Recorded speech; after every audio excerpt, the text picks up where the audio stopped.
Hey YouTubers, welcome back to Desert Have a Garden. I am in my low desert garden on this beautiful March morning, and I wanted to show you my tomato plant. So this is a solar flare tomato, and it was started from seeds that I received from Baker Creek Heirloom. They are found at rareseeds.com, and that is where I get the majority of my seeds from. So this plant actually was started last spring, and it hadn't produced anything by the time fall came, and I didn't need the space really, so I have it over here in a bed right next to the grapevine, which you can see is just starting to put on new leaves here and get started with its season. Anyhow, this tomato plant hadn't produced any tomatoes, and I just left it there and kind of neglected it over the winter. And you may recall, Old Farmer's Almanac was calling for a long, cold winter, and it looked like we were shaping up to have a cold winter, but we never actually even got any frost here. And so here we are in March. It was 82 degrees yesterday. It's forecast to be about the same today.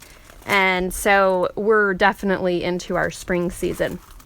This tomato plant started putting on tomatoes in the winter around the end of December and maybe beginning into January. It was putting on a whole bunch of green tomatoes, but it was too cold for them to ripen, so they were just hanging out on the plant.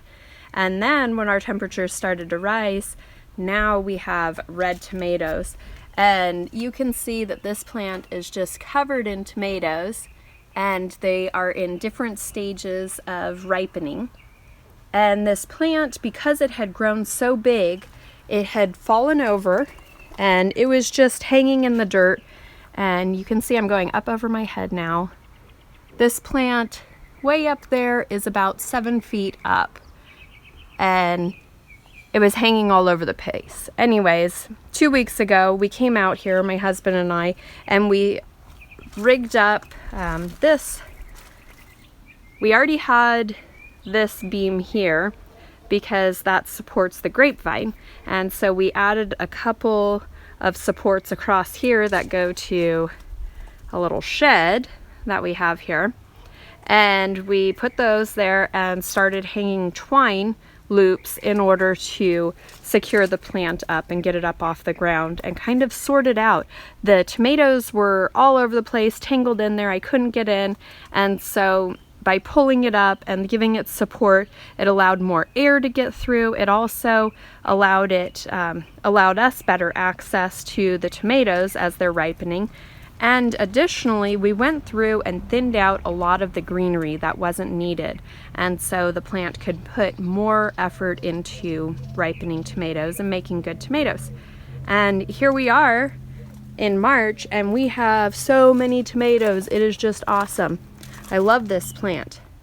And to think that had I pulled it out in the winter and tried to start a new plant, I wouldn't be having any tomatoes right now. I also wanted to show you, we're harvesting so many. I've got a whole tray full here.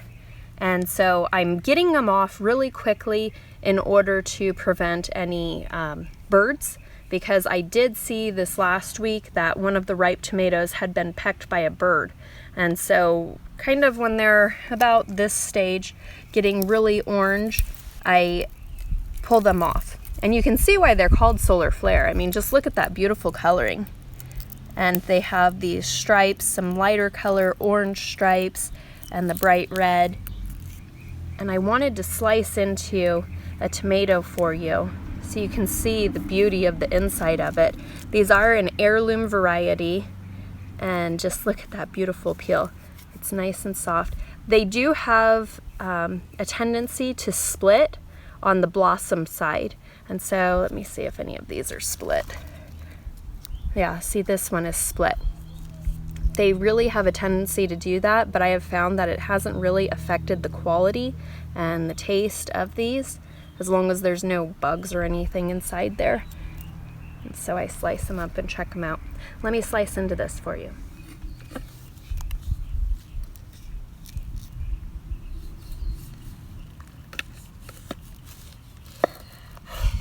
You can see how juicy that is. Just look at that. Isn't that beautiful? So we have been eating lots of these delicious tomatoes.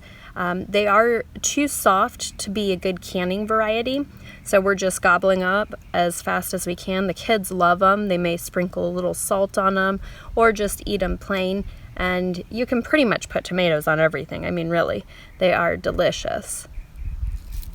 I'm going to take you over and show you another tomato plant that I started this spring in order to give you a comparison of the difference between this giant plant and producing tomatoes and just getting started with a new plant in the spring. Over here in another bed, you can see that I have this plant, tomato plant, that I just recently started, and it's looking really good. It's going to be a nice tomato. It's called a yellow pear tomato, and you can see it even has a little blossom on it there.